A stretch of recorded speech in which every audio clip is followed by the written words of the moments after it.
The Kaler Reclamation Complex had been converting prisoners into labor for 341 years.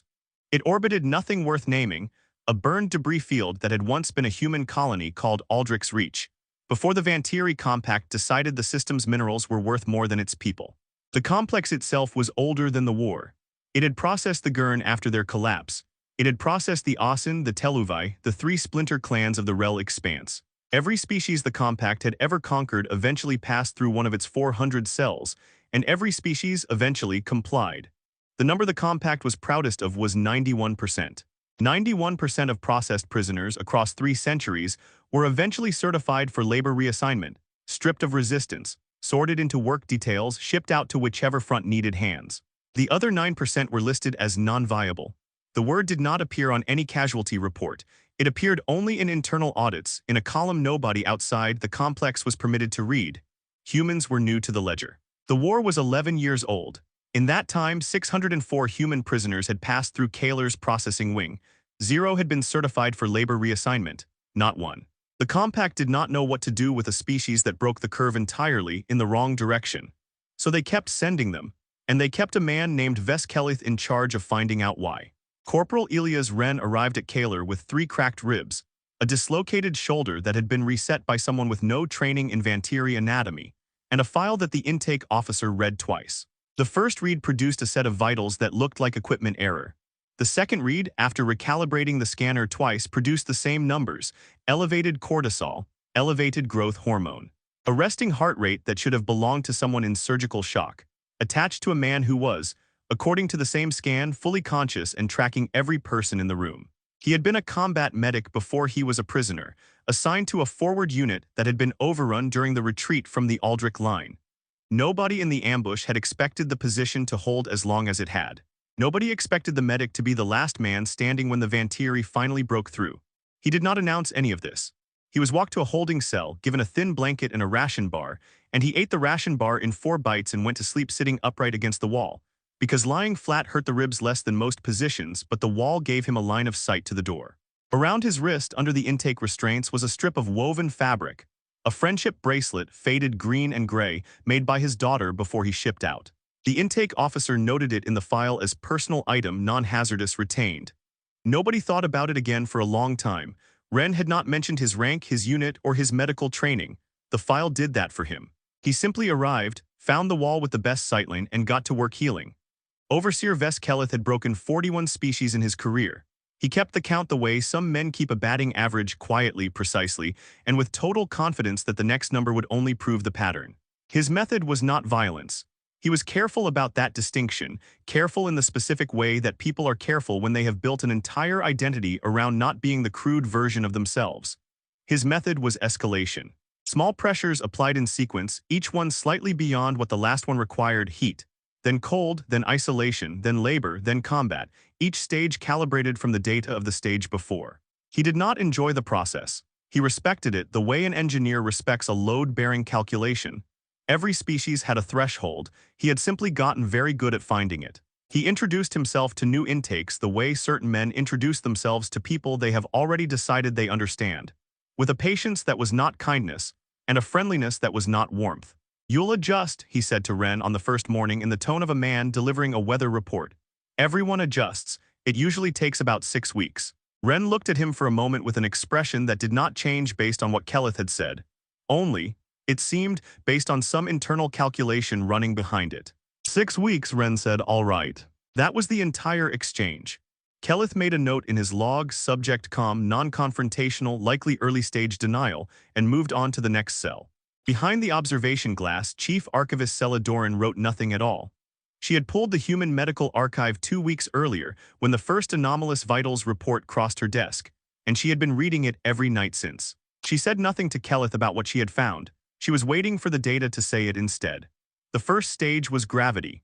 Kaler's conditioning wing could raise a cell's local gravity field incrementally, a slow crush designed to break down muscle and will in the same measured pull. Standard protocol raised a subject from 10 to 14 over 4 days, enough historically to put every species Keleth had processed onto the floor, unable to stand by day 3.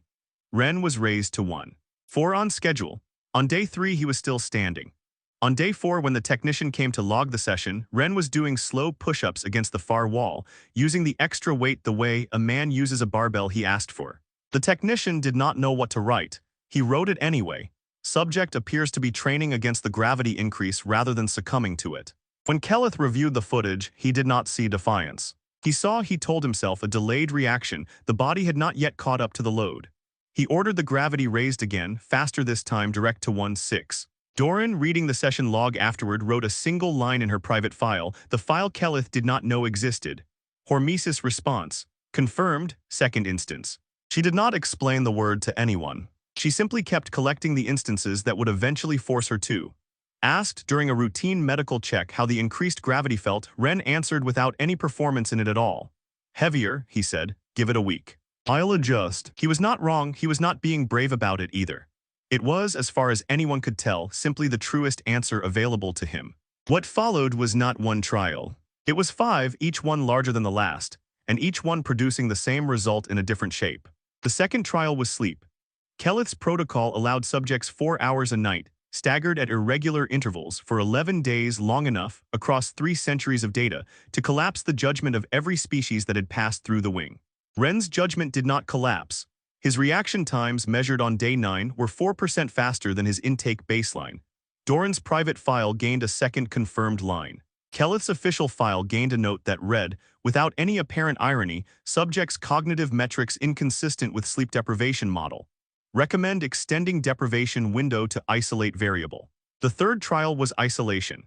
22 days in a cell with no light cycle and no contact, standard enough to induce in most species a measurable break in identity continuity.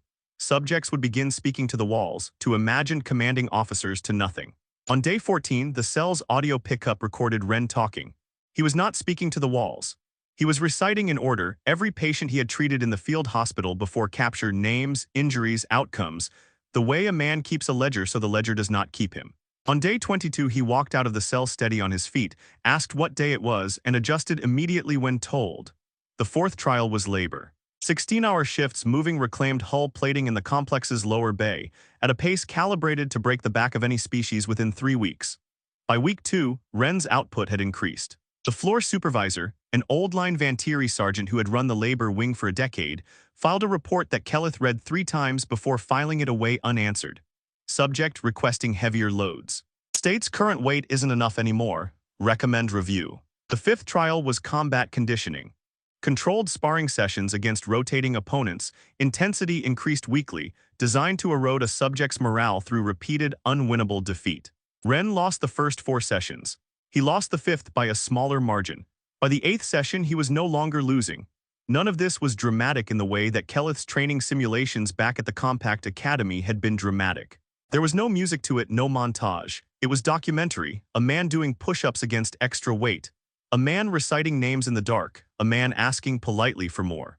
By the 8th combat session, Kelleth was not smiling anymore. He stood at the observation rail with an expression that had stopped being professional interest 3 sessions earlier and had become something closer to a man doing arithmetic that refused to resolve. Doran stood beside him, saying nothing, the way she had said nothing for 11 weeks. She had pulled the full archive on human evolutionary history in her second week at Kaler: ice ages, famines, migrations across every climate a single species had ever survived.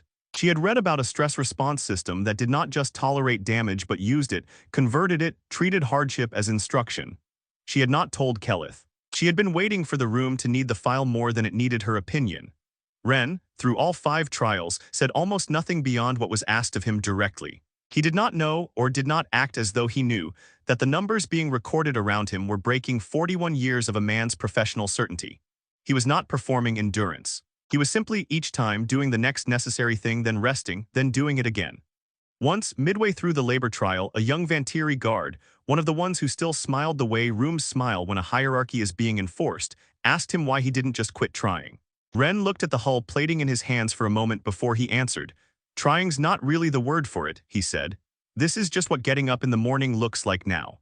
The guard did not smile again after that. Kelleth's superiors had begun asking questions. 604 human prisoners, 0 certifications, and now a facility-wide record showing that the harder Kaler pushed, the stronger the 6th data point became.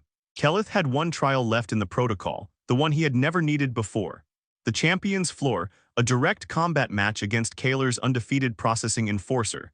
A Vantiri named Desk who had ended 40 consecutive matches without taking a serious hit. Kelith ordered the match not because protocol required it, but because he needed personally for something to finally hold. The floor was full for the first time in the complex's memory, off-duty guards, administrative staff, Doran standing at the back with her tablet already recording. Desk was 7 inches taller than Ren and had never fought an opponent who was still standing after the second minute. Ren lasted past the second minute. He lasted past the fifth. He took damage the way he had taken every trial before it, absorbing it, adjusting, converting it into information about where the next opening would be. In the 11th minute, for the first time in 41 matches, Desk went down and did not get back up before the count ended. The room did not cheer. The silence that followed was the loudest thing that had happened on that floor in 3 centuries. Ren did not raise his arms. He did not look for Kelith. He looked down at his own hands for a moment, the way a man checks a tool after using it, and then he walked to the edge of the floor where a medic was already moving to check on Desk. And he knelt down to help, because that was, before anything else, still what he was. Kelith stood at the rail for a long time after the floor cleared. When he finally spoke, it was not to Ren. It was to Doran, and it was the first time in 11 weeks he had spoken to her, as though she might know something he didn't. You knew, he said. It was not quite a question. Since the second week, Doran said, I pulled the archive after the gravity trial. I was waiting for the discussion topic that would let me say it without you deciding I was making excuses for a failed protocol. Kelith did not answer that. He looked at the empty floor for a moment longer, then turned and walked out without another word, the way a man leaves a room once he has finished a calculation he did not want to finish. Ren was escorted back to his cell an hour later. Doran met him at the door alone, holding her tablet against her chest instead of typing on it. The bracelet, she said, nodding at his wrist. You could have removed it during intake. Most prisoners do once they understand what this place is. Ren looked down at the faded green and gray fabric, still there, the same one noted in his intake file 11 weeks earlier. Didn't seem like something to give up, he said. Figured I'd need a reason to keep adjusting. Doran opened her tablet. Kaler's certification record had a field that had never, in 341 years, needed more than a single line, and it had never once needed to be revised. She typed 3 words, still not broken. End narration approx 30:0. Hash production notes. Runtime targets. 29:31 minutes at standard narration pace, WPM. Word count of the script above sits at roughly 5,300 words. Trim slightly if your narrator reads slower, or add 1 more escalation instance in Act 3. A 6th trial if you need to stretch runtime.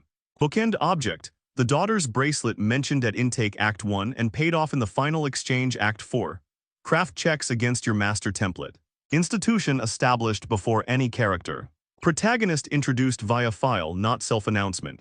Antagonist certain, not cruel. Kelith believes in his method. Never framed as sadistic. Silence used structurally at each major beat. No exclamation marks, no adverbs on dialogue tags, said only. Evidence shown as 3-5 specific instances, not summarized 5 trials. Each with its own concrete data points. Final written note at 3 words. Ends on the authority figure's action. Not the protagonists. Want me to also do a Midjourney-style thumbnail prompt set and a 30-40 second short-form cut of this one. Same as we did for the Empire script. Same as we did for the Empire script.